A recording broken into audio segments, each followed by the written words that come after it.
तो हेलो दोस्तों, कैसे हैं आप लोग। उम्मीद करता हूँ आप सभी अच्छे होंगे। आज की जो मैं कहानी आप सभी के लिए लेकर आया हूँ, मुझे नहीं पता ये कहानी रियल है या फेक है या कैसी है, लेकिन ये कहानी मुझे अच्छी लगी तो मैंने सोचा चलिए आप लोगों के लिए इस कहानी को सुनाई जाए। तो चलिए इस कहानी की शुरुआत करते हैं। आज की कहानी का जो मेन कैरेक्टर है वो एक लड़की है जिसका नाम स्नेहा है, और ये टाइम्स ऑफ इंडिया में एक जर्नलिस्ट है। इसका एक दोस्त है जिसका नाम है विवेक। ये दोनों जॉब करते थे। विवेक एक क्राइम रिपोर्टर है। तो इन लोगों का अपना काम सब कुछ अच्छे से चल रहा था। स्नेहा जो है, इसको एक काम मिलता है।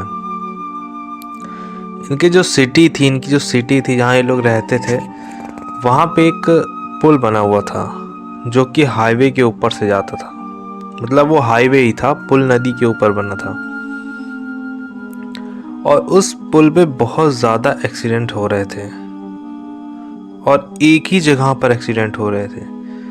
किसी को समझ में नहीं आ रहा था ये एक्सीडेंट क्यों हो रहा है।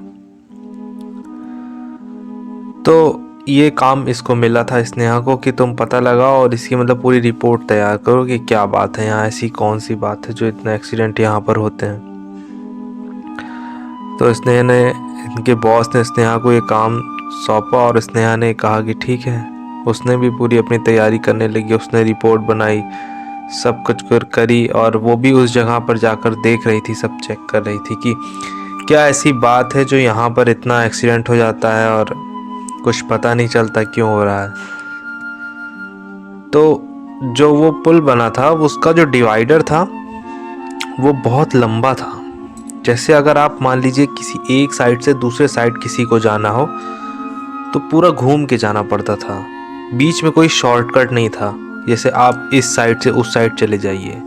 तो ऐसा कोई शॉर्टकट नहीं था। जिसको जाना था वो पूरा ऐसे आगे 1 किलोमीटर घूम के जाए। और यही रूल भी होता है कि बीच में कोई रास्ता नहीं बनता। मान लीजिए आप राइट साइड से जा रहे हैं और शॉर्टकट आप लेफ़्ट साइड में से निकल जाए अचानक से, और लेफ़्ट साइड से कोई गाड़ी आती रहे, वो आपको ठोक दे। तो ये कोई रूल नहीं है। लेकिन जो वहाँ पर वो जो हाईवे था, वहाँ पर काम चल ही रहा था, पूरी तरह से काम कंप्लीट नहीं हुआ था। तो वहाँ पे लोग क्या करते थे, रात बिरात में वहाँ जो बैरिकेड लगे रहते थे उसको हटा देते थे, और हटा के वहीं से गाड़ी घुमा के निकल जाए। और जब एक लोग निकलते हैं तो पता है कि जब रास्ता खुला रहता है तो बहुत सारे लोग देखा उसी में से निकलने लगते हैं। आप लोगों ने रेलवे क्रॉसिंग पर भी देखा होगा कि बहुत लोग उस क्रॉसिंग के नीचे से बाइक निकालते हैं, और देखते देखते बहुत सारे लोग निकालने लगते हैं जिनको जल्दी होती है। और जल्दी ही क्या, 5 मिनट के लिए वो इतना सब निकालते हैं, जो कि सही नहीं है। तो स्नेहा ने देखा कि एक आदमी है जो वो बैरिकेड हटा के वहाँ से घूम के जा रहा है। उसके बाद काफ़ी लोग वहाँ से जा रहे हैं घूम घूम के। और ये चीज़ें जब रात में वो जो बैरिकेड कोई लेफ़्ट साइड की रोड पर पड़ा रह जाता था, तो जब उधर से कोई गाड़ी आती थी तो उसको दिखता नहीं था और एक्सीडेंट हो जाता था वहीं पर। उसी डिवाइडर से लड़कर एक्सीडेंट हो जाए, कार का, बड़ी बड़ी गाड़ियों का। तो स्नेहा ने उसकी बहुत अच्छे से रिसर्च की, लेकिन उसे कुछ पता नहीं चल रहा था कि कौन हटा के जाता है। अब वो हाईवे था, नदी का पुल था, वो वहाँ पर बैठी तो रह नहीं सकती थी कि एक दो लोगों को उसने देखा, लेकिन अब वो कैसे पता करे कि रोज रोज कौन हटा देता है। तो वहीं पर एक बाबा घूम रहे थे जिनका नाम कुछ था, नाम तो मुझे याद नहीं आ रहा है, मैं उनको बाबा कह के बोलूँगा। तो स्नेहा ने उनसे बातचीत की कि बाबा आप कहाँ रहते हो। तो बाबा ने बताया, बेटा हमारी क्या, हम तो अपनी धुनी में मस्त रहते हैं। आज यहाँ हैं और यहीं पर सो जाते हैं फुटपाथ के किनारे। तो स्नेहा ने उनका मतलब हाल चाल लिया कि आप पढ़ाई ये हो कि नहीं, आप पढ़े लिखे हो कि नहीं, आप क्या करते हो। तो उन्होंने बताया, हाँ बेटा हम कक्षा 8 तक पढ़े हैं। तो स्नेहा ने बोला कि बाबा आप एक काम कर सकते हो। तो उन्होंने बोला हाँ बेटा, कोई काम हो तो बताना, वैसे भी हम कोई काम नहीं करते, अगर हमारे लायक कोई काम हो तो बताओ। तो स्नेहा ने कहा कि बाबा आपको नंबर नोट कर लेना है कागज़ पे, और गाड़ी का नंबर, आप नंबर लिख लोगे? तो बाबा जो बोले वो हाँ, उन्होंने कहा कि हाँ ठीक है बेटा, मैं नोट कर लूँगा। स्नेहा ने बाबा से बोला कि बाबा आप नंबर नोट कर लेना, मैं आपको 3-4 दिन 5 दिन बाद आके मिलूंगी, तब तक जितने लोग यहाँ से गाड़ी मोड़ कर जो डिवाइडर जो हटाएगा उसका नंबर आप नोट कर लेना। तो बाबा ने बोला ठीक है बेटा, मैं कर दूंगा। स्नेहा ने बोला कि बाबा इस काम के लिए आपको पैसा भी मिलेगा, फ्री में आपको नहीं करना है। तो वो जो बाबा थे वो राज़ी हो गए, और वो जो भी वहाँ से रास्ता पार करता और वो नंबर नोट कर लेते। अब एक आदमी ने पार किया और बाबा ने नंबर नोट कर लिया।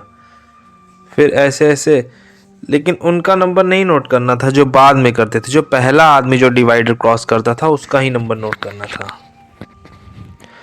तो बाबा ऐसे रोज का नंबर नोट कर लेते थे जो जो डिवाइडर हटा के जाता था वहाँ से। तो 3-4 दिन बाद स्नेहा आई और उसको पूरा लिस्ट मिला कि कितने लोग यहाँ से डिवाइडर हटा हटा के जा रहे हैं। पूरी कहानी सुनिएगा, आपको कहानी अच्छी लगेगी।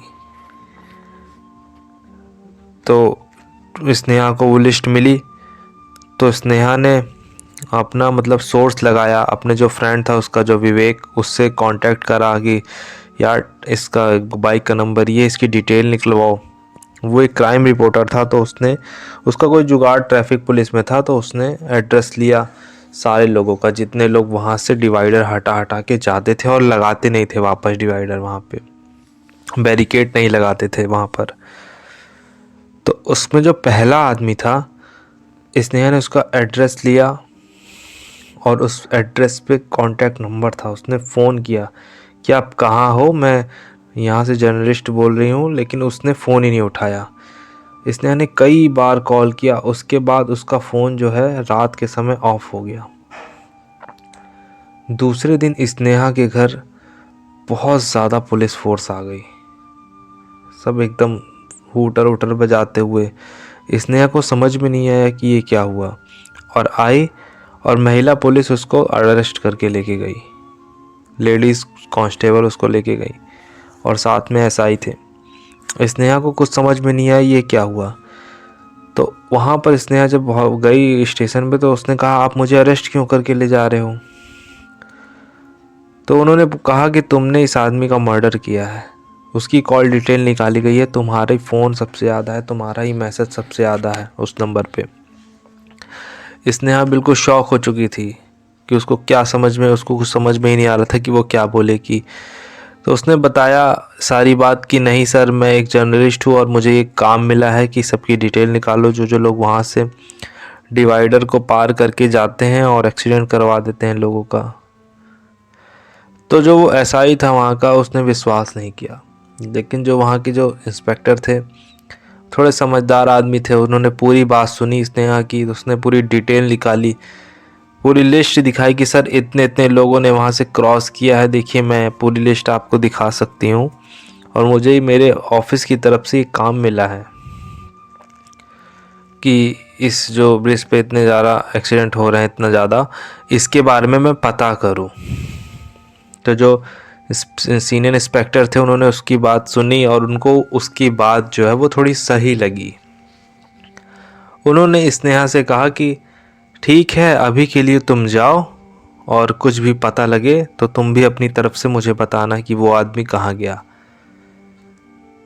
मेन बात तो इसमें जो ये शॉक होने वाली बात ये थी कि जितने लोगों की लिस्ट स्नेहा के पास थी उन सब की डेथ हो चुकी थी।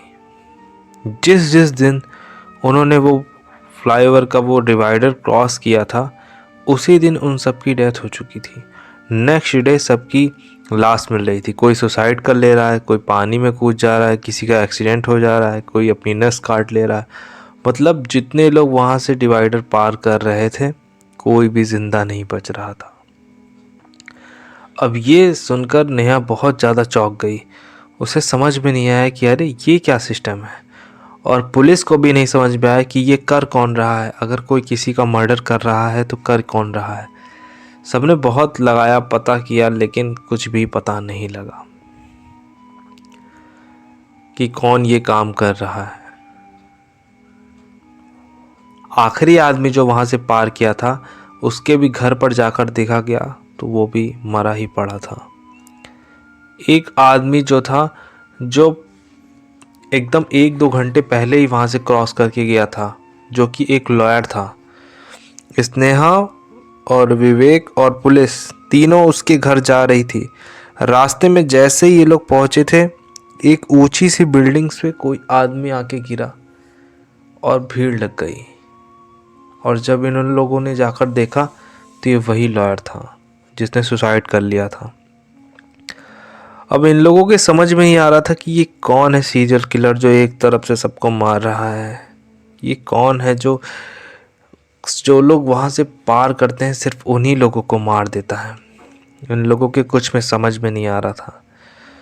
तो स्नेहा ने डिसाइड किया कि अब मैं ही क्रॉस करूँगी वहाँ से, मैं ही वो डिवाइडर हटा के वहाँ से जाऊँगी और देखती हूँ कि ये क्या है। जो होगा मेरे साथ होगा तो पता ही चल जाएगा कि क्या हो बात है क्या नहीं। स्नेहा वहाँ से क्रॉस करी और फिर उसके बाद सब लोग मतलब हर तरफ फैले थे। उसके घर के आसपास सब पुलिस लगी हुई थी थोड़ी ही दूर पे कि मतलब कोई प्रॉब्लम होगी तुरंत फ़ोन करना, हम लोग तुरंत आ जाएंगे। उसका जो फ्रेंड था विवेक, वो भी आसपास ही रहता था।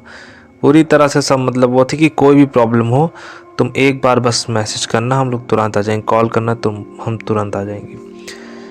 इसने ना पूरा सेटअप लगा के रखा था अपने घर पे, कैमरा लगा रखा था हर तरफ से कि कोई अगर घुसता है घर में तो पता चल जाए कि कौन ये सब कर रहा है, उस कैमरे में फ़ोटो आ जाए उसकी। तो स्नेहा अपने घर पे बैठी हुई थी। पूरा दिन निकल गया, कुछ नहीं हुआ। दोपहर हुआ, कुछ नहीं हुआ। शाम हो गई, कुछ नहीं हुआ।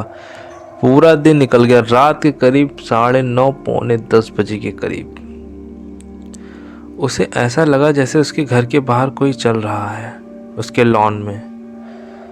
तो उसने बोला कौन है, कुछ कोई दिखाई नहीं दिया। उसके बाद उसने विंडो खोली अपनी और विंडो खोलकर झांक रही थी तो कोई नजर नहीं आ रहा था। उसे ऐसा लगा जैसे कोई एक धुआं करके उसकी खिड़की के सामने से कोई इंसान गया, सफेद सफेद, और गायब हो गया। वो देखने लगी और बोलने लगी कौन है वहां पे, कौन है। तो उसे समझ में नहीं आया कि कौन था वहां पे। वो उधर देख ही रही थी कि उसकी नज़र ऐसे तिरछी नज़र पे पड़ी तो उसे वही जो सफ़ेद साया था वो उसे अपने घर में दिखाई दिया और वो एकदम पीछे चला गया उसके, जहां वो बैठी थी। स्नेहा जैसे पीछे मुड़ी तो वहां पर कोई नहीं, वो सफ़ेद साया गायब। अब वो जैसे वापस खिड़की की तरफ मुड़ी तो क्या देखी कि सामने कुर्सी पर एक औरत बैठी हुई है जिसके कपड़े फटे हुए हैं। उसकी एक आंख गायब है और एक आंख से खून टपक रहा है। उसके पूरी बॉडी पर खून जमा हुआ है, जगह जगह से कटे के निशान हैं। हाथ की हड्डियां दिख रही हैं। बाल पूरे उलझे पड़े हैं और पूरे शरीर में मिट्टी लगी हुई है। ये देखकर स्नेहा की चीख निकल गई और उसे कुछ समझ में नहीं आया।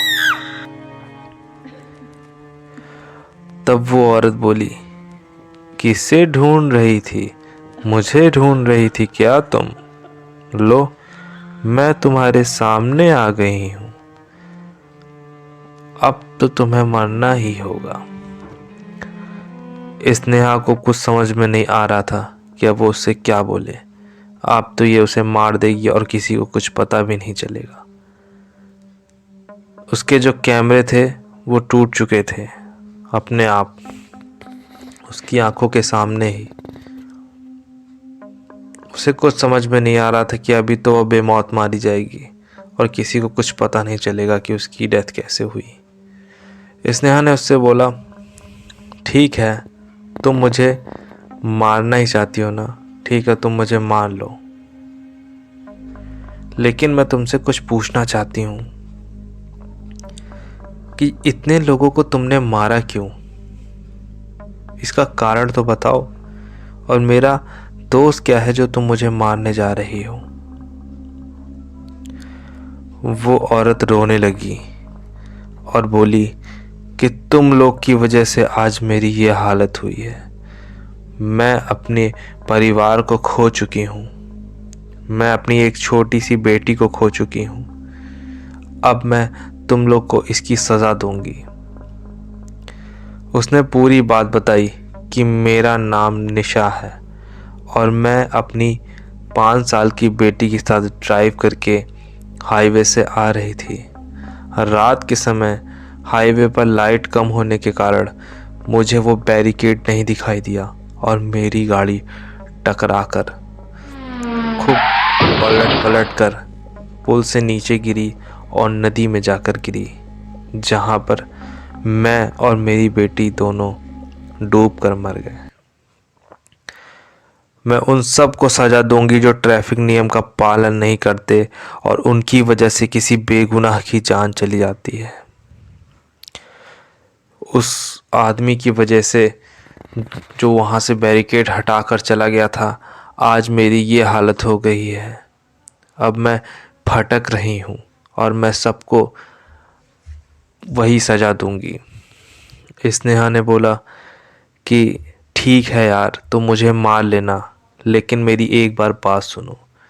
ये सुनकर नेसा जो थी वो उसको सिर्फ देख रही थी, घूर रही थी।